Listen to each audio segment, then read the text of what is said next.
Alhamdulillah, wassalatu wassalamu ala rasulillah. Kita lanjutkan bedah buku Salat sesuai tuntunan Nabi Sallallahu Alaihi Wasallam. Kita sudah sampai pada bab tata cara salat Nabi Sallallahu Alaihi Wasallam. Dan ini akan ada penjelasan yang sangat terperinci dari setiap poin-poinnya untuk terhindar dari bid'ah, penyimpangan dan penambahan dalam beribadah. Maka di sini akan dijelaskan tentang bagaimana tata cara sholat Nabi Sallallahu Alaihi Wasallam. Yaitu yang pertama adalah niat. Niat ini salah satu rukun dari beberapa ibadah seperti sholat, wudhu, puasa, dan juga zakat dan ibadah haji. Itu harus disertai dengan niat. Nah, di dalam niat di dalam hati secara ikhlas karena Allah Subhanahu wa taala. Niat adalah perbuatan hati, bukan amal, bukan perbuatan lisan, sehingga tidak perlu diucapkan hal ini karena tidak ada satupun hadis baik dhaif apalagi yang sahih yang menjelaskan tentang adanya tuntunan melafalkan niat ketika hendak mulai sholat. Niat secara bahasa berarti menyengaja, al-qasdu, sehingga siapapun yang menyengaja suatu perbuatan maka sebenarnya dia sudah mempunyai maksud di dalam hatinya. Dengan demikian sebenarnya niat tidak perlu diucapkan karena Allah tahu, sangat tahu terhadap apa yang sebenarnya dibisikkan dalam jiwa makhluknya. Nah, kita akan membahas tentang niat. Kali ini kita akan membahas panjang lebar tentang niat yang sebenarnya bikin rancu masyarakat adalah bid'ah. Yaitu bid'ah lagi-lagi perbuatan bid'ah itu bikin pikiran rancu, bikin rumit suatu ibadah itu gara-gara adanya bid'ah. Yang tadi saya jelaskan imsakiyah, dan sekarang adalah melafalkan niat. Salah satu bid'ah yang tercela yaitu melafalkan niat.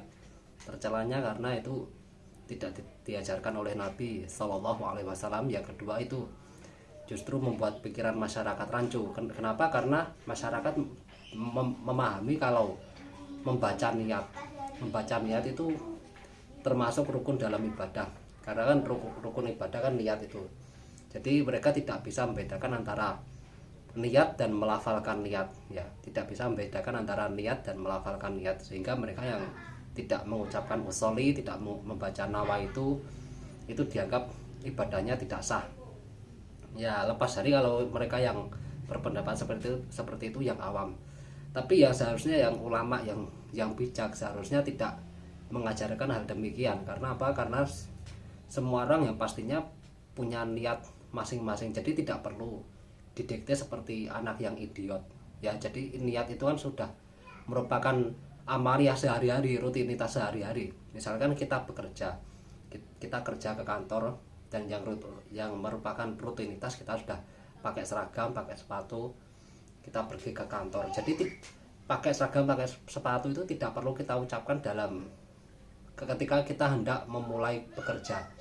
Dan itu konsepnya seperti itu. Nah, niat di sini, jadi kita memulai sholat kita langsung saja mengucapkan takbir sebagaimana yang dicontohkan oleh syariat. Tidak perlu mengucapkan usolli dan seterusnya. Usolli fardhu zuhri arba'a raka'atin. Saya berniat sholat zuhur 4 rakaat menghadap kiblat, terus 4 rakaat menghadap kiblat sebagai makmum. Ya, di sini mana ada sih sholat yang tidak menghadap kiblat, ya kecuali kalau dalam kendaraan gitu. Ya pada umumnya kan sholat yang pasti menghadap kiblat, jadi sudah menghadap ke arah kiblat, ya kenapa harus diucapkan gitu. Jadi hal seperti ini yang memperumit masalah, yang membuat masyarakat itu rancu, yang buat keraguan di tengah-tengah masyarakat. Dan ini contoh simpel dan konkretnya seperti ini. Seharusnya ini tidak perlu dijelaskan karena masyarakat sudah pikirannya kacau gara-gara dirusak oleh amalan bid'ah seperti ini. Jadi ini harus dijelaskan secara secara mendetail.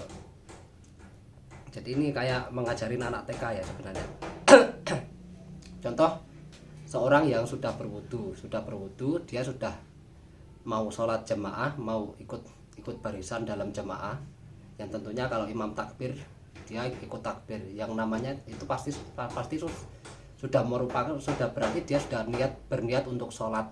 Jadi tidak perlu mengucapkan saya berniat seperti ini, tidak perlu, karena dia yang pasti sudah pasti dia sudah punya niat untuk sholat ya. Dan kalau orang sudah makan sahur, kemudian menunggu waktu subuh, kemudian berhenti makan, dan itu sudah pasti dia berniat untuk berpuasa. Jadi tidak mungkin dia berniat untuk berzakat ya. Jadi dia yang pasti amalannya adalah puasa.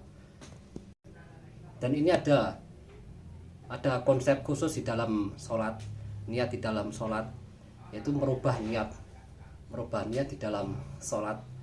Yang pertama, niat misalkan niatnya berubah rokaat itu tidak membatalkan sholat. Misal dia ingin sholat witir 3 rakaat, misalnya 3 rakaat, 2 rakaat, kemudian salam ditambah 1 rakaat, dan di saat duduk kedua dia ingin merubah menjadi 1 rakaat, sehingga 2 rakaat witir tadi langsung dirubah menjadi 1 rakaat salam.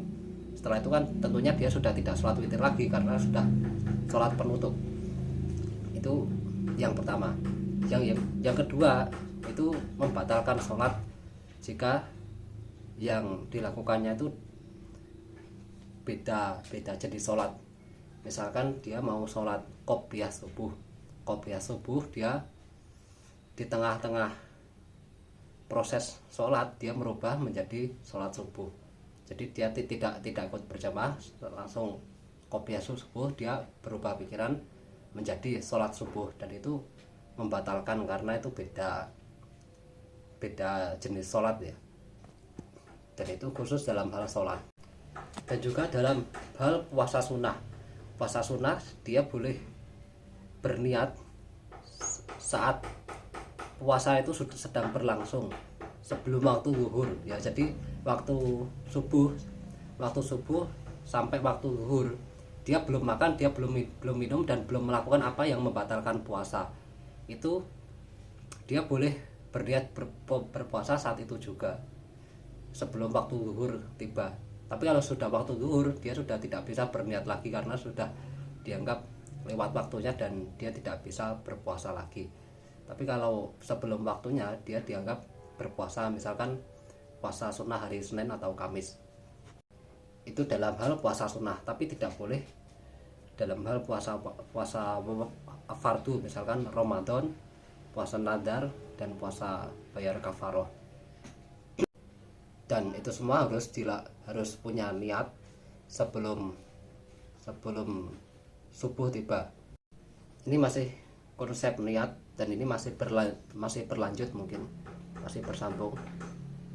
Saya jeda, saya sambung nanti.